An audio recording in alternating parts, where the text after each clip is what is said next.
Buenos días, mi nombre es Juan Carlos Pérez y voy a empezar con el desarrollo del examen final, parte teórica, realizado el día de hoy, 26 de julio. La primera pregunta es, en el contexto de máxima verosimilitud MLE, ¿cuál es la principal justificación para maximizar la log verosimilitud en lugar de la verosimilitud directamente? Acá, de todas las alternativas, a ver, la función logarítmica conserva el orden máximo y simplifica el producto de las probabilidades en la suma. La respuesta B es la función logarítmica elimina la necesidad de asumir independencia entre las observaciones del conjunto de datos. La respuesta C, la transformación logarítmica garantiza que todas las funciones de verosimilitud sean estrictamente convexas y diferenciables. Respuesta D, la transformación logarítmica convierte cualquier problema de optimización en un sistema lineal de ecuaciones. A ver, para la pregunta 1 sería la respuesta A. La función logarítmica conserva el orden de los máximos y simplifica el producto de probabilidades en la suma. ¿Por qué? Porque el logaritmo de una función creciente, por lo que no cambia el máximo de la función de verosimilitud, y además transforma el producto de las probabilidades en una suma, facilitando el cálculo de la optimización. Básicamente por eso la respuesta sería la pregunta A. A la pregunta 1, la respuesta sería la respuesta A. En la segunda pregunta, durante la derivación del estimador MLE para una distribución de Poisson, ¿qué propiedad de los datos permite expresar la verosimilitud conjunta con el producto de probabilidades individuales? La respuesta A, las observaciones provienen de una distribución aproximada normal con varianza conocida. La respuesta B, las observaciones son independientes e idénticamente distribuidas bajo el mismo parámetro del modelo. Cada observación depende únicamente del valor observado inmediatamente anterior a la secuencia. El parámetro de Poisson permanece constante únicamente para muestras de tamaño grande. Aquí, para la pregunta 2, la respuesta sería la respuesta B. Las observaciones son independientes e idénticamente distribuidas bajo el mismo parámetro del modelo. ¿Por qué? Porque el supuesto de las observaciones independientes identifica la distribución y esto permite que la probabilidad conjunta sea igual a la del producto de las probabilidades individuales. Por eso, para la pregunta 2, la respuesta correcta sería la respuesta B. Pregunta 3. De acuerdo al logaritmo general de máxima verisimilitud presentado en clase, ¿cuál es la secuencia metodológica correcta para estimar los parámetros del modelo probabilístico? Respuesta A, calcular la derivada del modelo y seleccionar el prior construcción de la distribución posterior y obtención del estimador MAP, ajuste del modelo mediante validación cruzada, minimizar el error cuadrático y actualizar los parámetros iterativamente. Definir el modelo probabilístico, formular el log de verisimilitud, plantear el argmax y resolver la optimización correspondiente. La respuesta D, normalizar las observaciones, calcular el estadístico suficiente, aplicar regularizaciones y evaluar el error de clasificación.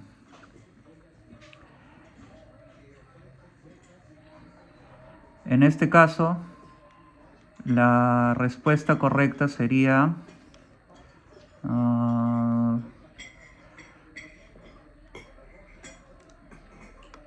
la respuesta C. ¿No? ¿Por qué? Porque primero se tiene que definir el modelo probabilístico, luego debemos de formular el log de verisimilitud, luego aproximar o plantear la aproximación del argmass y por último resolver la optimización correspondiente, ¿no? Para poder ver la máxima verisimilitud o el MLE. Por eso a la pregunta 3 la respuesta correcta sería la C. Pregunta 4. ¿Cuál es la limitación fundamental del estimador de máxima verisimilitud cuando se dispone de un conjunto de datos de entrenamiento reducido? Respuesta A. Produce estimadores sesgados debido a que ignora completamente la función de verisimilitud del modelo. Respuesta B. Requiere que las variables observadas sean descritas para garantizar la existencia de una solución óptima. Solo puede emplearse cuando los parámetros del modelo corresponden a una única variabilidad aleatoria. Puede ajustarse excesivamente a los datos observados sin buscar una adecuada capacidad de generalización. Para la pregunta 4, la respuesta correcta sería la respuesta D. ¿Por qué? Porque los datos... respuesta D. Ajustarse excesivamente los datos observados, busca una adecuada capacidad de generalización. Claro, porque si nosotros al momento de ajustar los parámetros, los hiperparámetros, podemos generar un sobreajuste y con eso el modelo no va a poder generalizar de manera adecuada, lo cual puede ocasionar un sobreajuste del modelo de entrenamiento, ¿no? Por eso la respuesta correcta es la D, porque al ajustarse de manera excesiva el modelo no va a poder generalizar de manera correcta, ¿no? Entonces, para la pregunta 4, la respuesta correcta sería la respuesta D. Pregunta 5.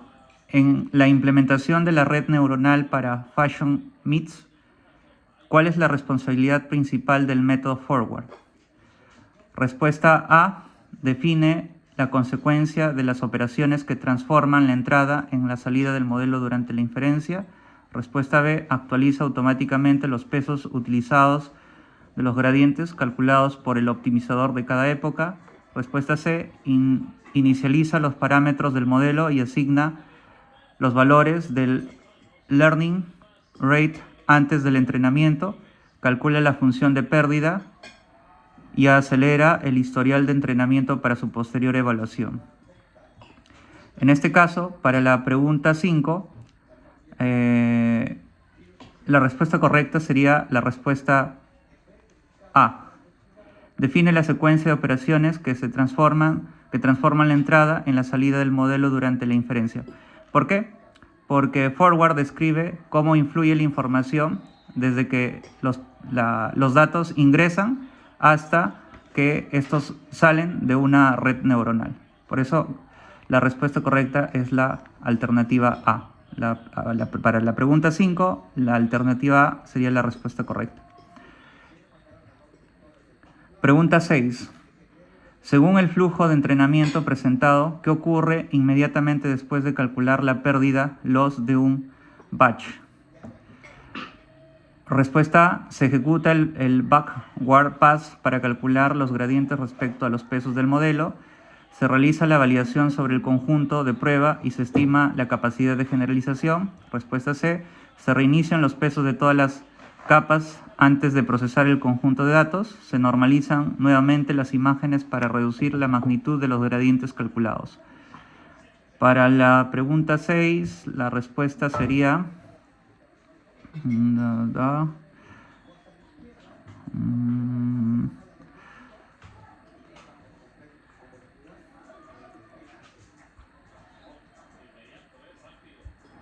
Ya, acá en esta pregunta, la pregunta 6, la respuesta sería la respuesta A. ¿Por qué? Porque después de calcular la pérdida, al ejecutar el backward, esto nos permite obtener los gradientes respectivos, ¿no? Entonces, por lo tanto, a la pregunta 6, la respuesta correcta sería la A. Se ejecuta el backward pass para calcular los gradientes respecto a los pesos del modelo. Pregunta 7. ¿Cuál es la ventaja de utilizar el Cross Entropic Loss en lugar de cambiar manualmente el log softmax o loss? La respuesta A, elimina completamente las necesidades del gradiente durante el proceso de entrenamiento, integra ambas operaciones únicamente. Respuesta C, permite entrenar el modelo sin definir una arquitectura. Respuesta D, convierte automáticamente cualquier problema de clasificación en un problema de regresión continua. Para este caso, para la pregunta 7, la respuesta correcta sería la respuesta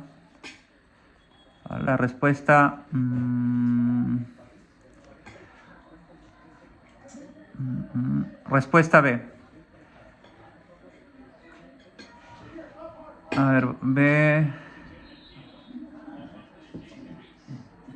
Ya, sería la respuesta B porque básicamente estas funciones o estos métodos ya implementados nos permiten,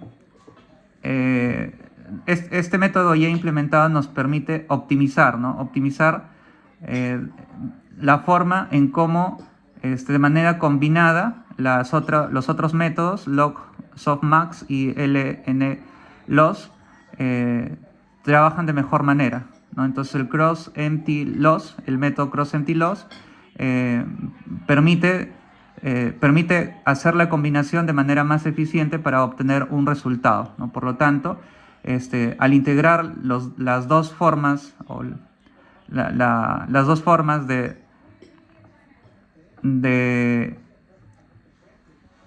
implementar la estabilidad numérica de estos valores, es que el cross entropic loss es una mejor forma para tener una mejor eficiencia y estabilidad numérica. Por lo tanto, para la respuesta 7, para la pregunta 7, la respuesta correcta sería la respuesta B. Pregunta 8. ¿Cuál es la función principal del módulo AutoGrad de PyTorch durante el entrenamiento? Reducir automáticamente el número de parámetros mediante técnicas de compresión y regulación estructural. La respuesta B, calcular eficientemente los gradientes de la función de pérdida respecto a los parámetros entrenables. La respuesta C, seleccionar dinámica de la función de activación para cada red neuronal. Determinar el tamaño óptimo del batch utilizando únicamente memoria del GPU. Para la pregunta 8, la respuesta correcta sería calcular, seleccionar.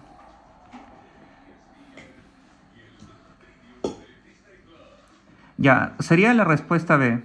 ¿Por qué? Porque el módulo de AutoGrad de PyTorch es utilizado básicamente para hacer una diferenciación automática al momento de realizar el entrenamiento.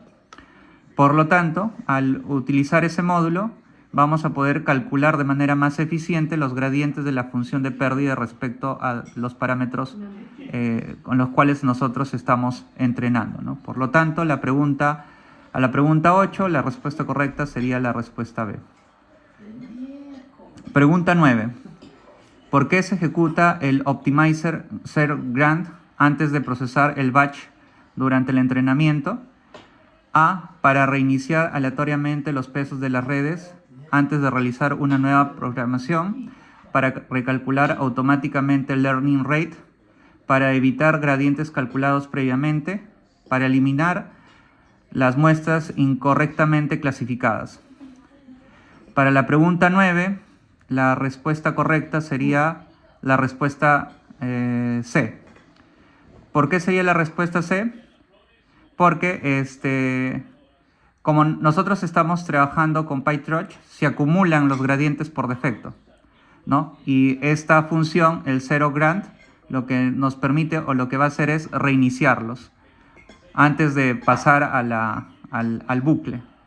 Por lo tanto, para la pregunta 9, la respuesta correcta sería la respuesta C, para evitar que los gradientes calculados previamente se acumulen en la siguiente actualización de los parámetros, ¿no? Con este método hacemos que los gradientes se reinicien. Pregunta 10. Según el procesamiento descrito para utilizar GPU en PyTorch, ¿qué acción es necesaria para que el entrenamiento se ejecute correctamente en CUDA? Mover únicamente los datos de entrenamiento a la GPU, manteniendo el modelo reciente en el CPU. Respuesta B, ejecutar exclusivamente el background pass en el GPU, mantener el forward sobre los pesos del procesador, transferir tanto el modelo del tensor de entradas y etiquetas del mismo dispositivo, convertir previamente todos los tensores de NumPy antes de enviarlos al dispositivo CUDA. Para la pregunta 10,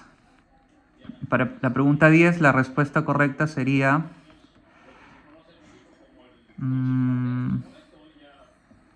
a ver, acá la respuesta correcta sería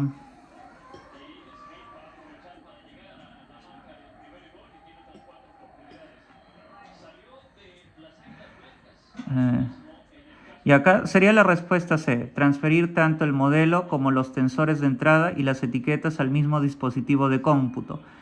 ¿Por qué? Porque tanto el modelo como los datos que se están utilizando deben de estar en el mismo, en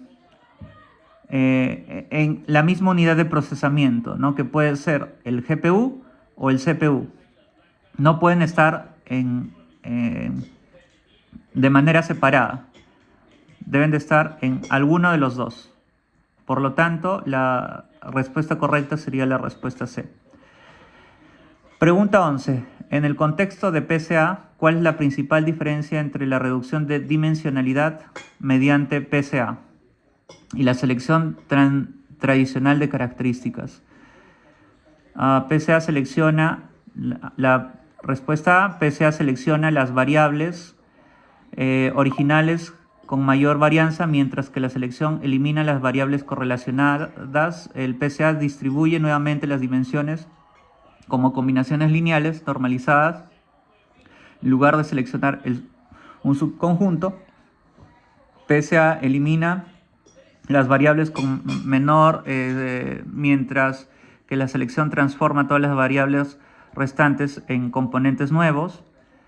La respuesta D, PCA conserva las variables originales sin transformación, mientras que la selección proyecta los datos sobre los nuevos vectores. Para la pregunta 11, la respuesta correcta sería la PCA construye... para esta sería la respuesta B. Para la pregunta 11, la respuesta correcta sería la respuesta B. PCA construye nuevas dimensiones como combinaciones lineales normalizadas de características originales en lugar de seleccionar un subconjunto nuevo. ¿Por qué? Porque PCA crea componentes principales nuevos cada vez que se escoge variables originales, ¿no? Por lo tanto, al trabajar con PCA, en cada iteración vamos a tener un nuevo componente con dimensiones nuevas combinadas. Por lo tanto, para la pregunta 11, la respuesta correcta sería la respuesta B. Pregunta 12. Considere la secuencia de operaciones descritas para aplicar PCA. ¿Cuál alternativa representa correctamente el procedimiento conceptual? Estandarizar los datos, calcular la matriz de covarianza, obtener eigenvectores, ordenarlos según eigenvalores y proyectar los datos. Calcular los eigenvalores, seleccionado las variables originales principales, estandarizar los datos y proyectarlos sobre la matriz de covarianza, calcular la matriz de covarianza, seleccionar las variables de mayor varianza, obtener los eigenvectores y redistribuir las variables, proyectar los datos, calcular los eigenvectores, ordenar las características por varianza y finalmente calcular la matriz de covarianza. Para esta pregunta, la respuesta correcta sería la respuesta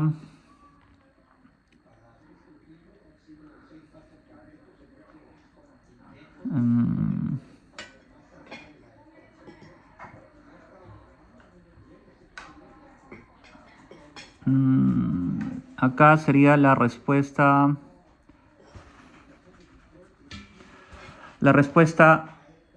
A. Para la pregunta 12 la respuesta A, porque los algoritmos, bueno, el algoritmo con la cual trabajamos PSA, primero lo que tenemos que hacer es estandarizar los datos, calcular las matrices de covarianza, obtener los eigenvectores, ordenarlos según los eigenvalores y proyectar los datos. O por lo tanto, esto se alinea más a lo que se hace con un algoritmo PSA. Por lo tanto, para la pregunta 12, la respuesta correcta sería la respuesta A. En una red neuronal superficial de una entrada, 6 unidades ocultas y una salida, ¿cuántos parámetros posee el modelo considerando los pesos de los sesgos? 13 parámetros correspondientes a 6 pesos ocultos y 7 sesgos asociados. Respuesta B, 24 parámetros correspondientes a 18 pesos y 6 sesgos. 36 parámetros correspondientes a 24 pesos y 12 sesgos. 19 parámetros correspondientes a 12 pesos y 7 sesgos. Acá la respuesta correcta sería, a ver, dice que hay 6 entradas. 6 sesgos ocultos y una salida.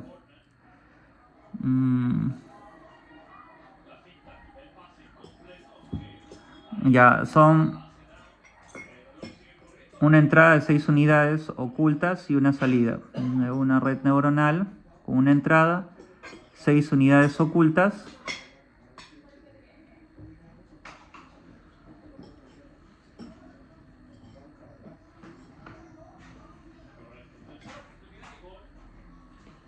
Ya, entonces acá tenemos una entrada. Como tenemos una entrada, vamos a tener 6 pesos.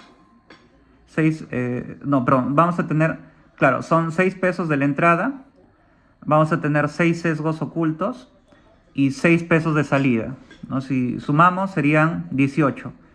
Y al final tenemos una salida. En total la suma daría 19. ¿No? Por lo tanto, la respuesta correcta sería 19 parámetros, correspondiente a 12 pesos y 7 sesgos asociados. Para la pregunta 13, la respuesta correcta sería la respuesta D. La respuesta D.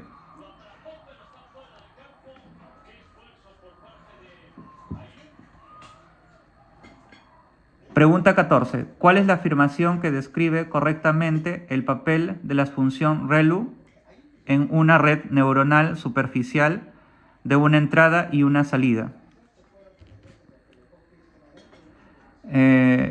Transformar cada función lineal en una función constante eliminando todas las regiones lineales. Transformar las funciones lineales en funciones ocultas, permitiendo construir funciones lineales por tramos. Transformar directamente la salida en una función cuadrática. Aumentar la complejidad de la regresión. Transformar los parámetros de entrada en variables discretas, el uso de sense gradient. A ver, ¿cuál afirmación describe correctamente el papel de la función ReLU?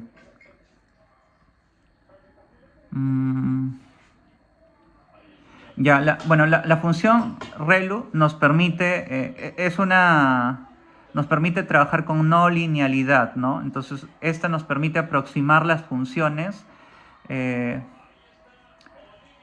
Esta nos permite aproximar las funciones lineales por segmentos. Entonces, por lo tanto, acá la respuesta correcta sería la respuesta Ya, para la pregunta 14, la respuesta correcta sería la respuesta B. Transforma las funciones lineales en unidades ocultas, permitiendo construir funciones lineales por tramos, ¿no? Por lo que les había comentado, la función ReLU introduce la no linealidad y esto nos permite aproximar funciones por tramos, ¿no? Por lo tanto, la respuesta a la pregunta 14 sería la respuesta B. Transforma las funciones lineales en unidades ocultas, permitiendo construir funciones lineales por tramos. Pregunta 15. En una red neuronal superficial con una entrada, una salida y 5 unidades ocultas, ¿cuál es la afirmación correcta respecto a la función de salida? Pregunta 15.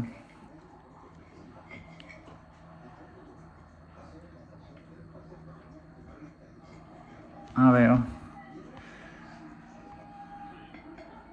Acá dice, respuesta A, siempre contiene exactamente 5 articulaciones y 5 regiones. Contiene 5 regiones lineales como mínimo y 5 articuladas como máximo. Puede contener como máximo 10 articulaciones y 5 regiones lineales independientes. Puede contener como máximo 5 articulaciones. 5 articulaciones, ya. Acá la respuesta correcta sería la respuesta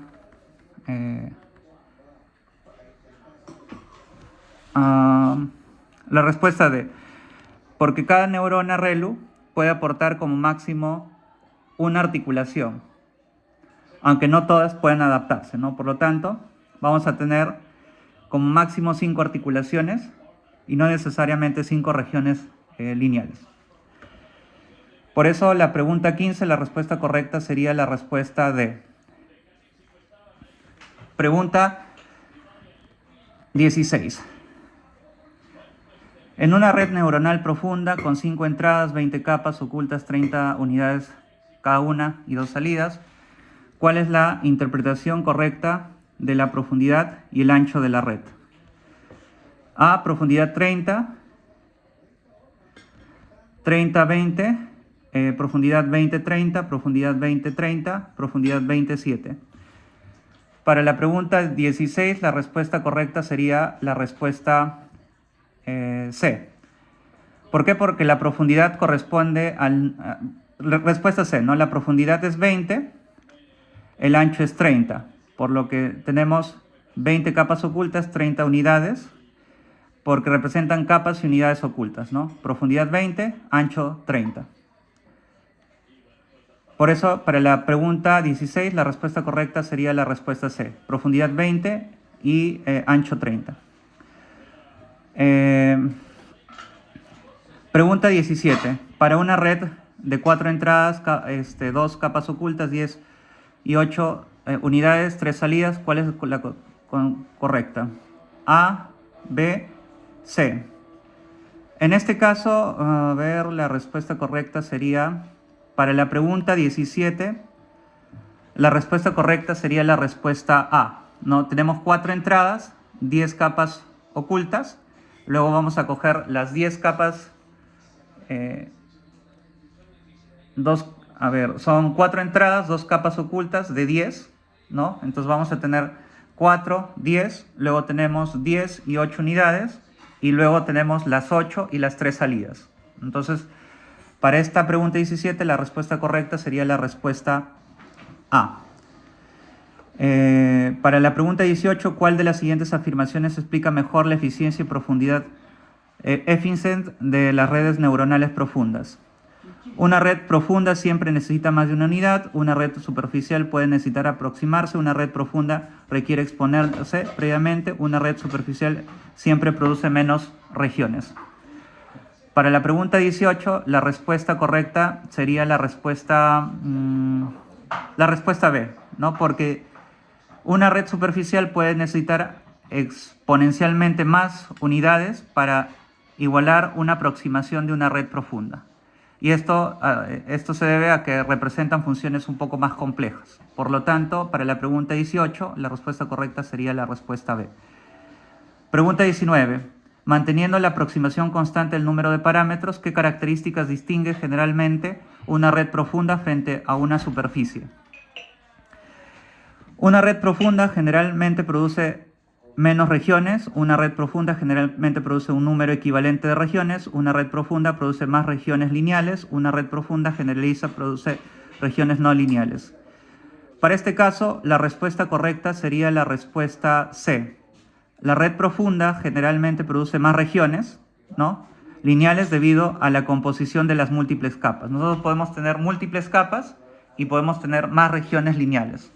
Por lo tanto, en cada capa se añaden nuevas transformaciones que incrementan la capacidad de representación de la red. Por lo tanto, para la pregunta 19, la respuesta correcta sería la respuesta C.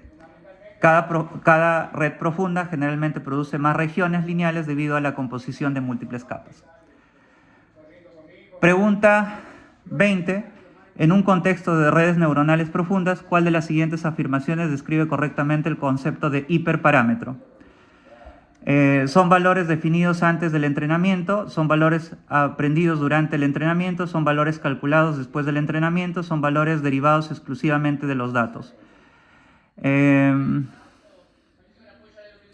Acá la respuesta correcta sería la respuesta A, ¿no? Son valores definidos antes del entrenamiento con la profundidad y el ancho de la red. Por lo general, estos hiperparámetros se configuran o se van ajustando en base a los resultados que se van obteniendo. Por lo tanto, esos hiperparámetros son controlados por nosotros mismos y a la vez nos permite ir ajustando la arquitectura del modelo y en función a los resultados que se obtienen se van mejorando en cada interacción esos parámetros. Por lo tanto, para la pregunta 20 la respuesta correcta sería la respuesta A. Son valores definidos antes del entrenamiento con la profundidad y el ancho de la red.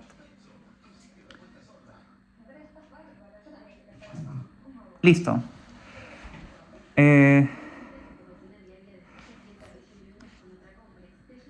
Entonces, con eso he finalizado el examen con las 20 preguntas y cada una con su respectiva respuesta. Muchas gracias.